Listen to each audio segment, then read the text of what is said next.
కేవలం 7,999 up to 10 kgs వరకు బరువు తగ్గి అధిక బరువు నుంచి వచ్చే ప్రధాన సమస్యలను దూరం చేసుకోండి. కాకినాడ ఈవీఎంల మిషన్లు గోదాముల దగ్గర గార్డ్ గా పనిచేస్తున్న ధనరాజు అనే హెడ్ కానిస్టేబుల్ ఆత్మహత్య యత్నం చేశాడు. తన దగ్గర ఉన్న 303 రైఫిల్తో కాల్చుకుని ఆత్మహత్య యత్నం చేసుకున్నాడు. 3 టౌన్ పోలీస్ స్టేషన్లో హెడ్ కానిస్టేబుల్ గా పనిచేస్తున్నాడు ధనరాజు. ప్రస్తుతం ఈవీఎంల మిషన్లు వీవీ ప్యాట్స్ దగ్గర విధులు నిర్వహిస్తున్నారు. డ్యూటీలో ఉండగానే రైఫిల్తో కాల్చుకుని సూసైడ్ అటెంప్ట్ చేశాడు. దీంతో అలర్ట్ అయిన స్థానికులు వెంటనే జీజీహెచ్కు తరలించారు. ధనరాజు పరిస్థితి నిలకడగానే ఉందని చెప్తున్నారు వైద్యులు. దీనిపై పోలీసులు విచారణ చేస్తున్నారు. కాకినాడ ఈవీఎం మిషన్లు గోదాముల దగ్గర గార్డ్గా పనిచేస్తున్న ధనరాజు అనే హెడ్ కానిస్టేబుల్ ఆత్మహత్య యత్నం చేశాడు. తన దగ్గర ఉన్న 303 రైఫిల్తో కాల్చుకుని ఆత్మహత్య యత్నం చేసుకున్నాడు. 3 టౌన్ పోలీస్ స్టేషన్లో హెడ్ కానిస్టేబుల్గా పనిచేస్తున్నాడు ధనరాజు.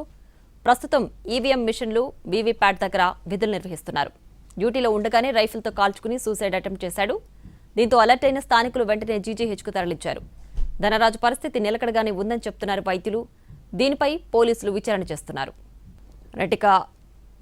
కాకినాడ ఈవీఎం మిషన్ దగ్గర గార్డ్గా పనిచేస్తున్న ధనరాజు సూసైడ్ అటెంప్ట్ చేశాడు. దీనికి సంబంధించి పూర్తి డీటెయిల్స్ మా ప్రతినిధి సుధీర్ అందిస్తారు. సుధీర్, ప్రియ, కాకినాడ జిల్లా కాకినాడ ఈవీఎం మిషన్ దగ్గర గార్డుగా పనిచేస్తున్న ధనరాజు అని హెడ్ కానిస్టేబుల్ 303 రెఫిల్తో కాల్చుకుని ఆత్మహత్య చేసుకున్నాడు. ఉదయం 8 గంటలకి ఘటన జరిగినట్లుగా కూడా పోలీసులు చెప్తున్నారు. 3 టౌన్ పోలీస్ స్టేషన్ లో ప్రస్తుతం హెడ్ కానిస్టేబుల్ గా పనిచేస్తున్నాడు. ఈవీఎం మిషన్లు, అదేవిధంగా ఈవీఎంలు వీవీప్యాట్లకు సంబంధించి మిషన్ల దగ్గర సెక్యూరిటీగా కొంతమంది కానిస్టేబుల్స్ ఉంటారు.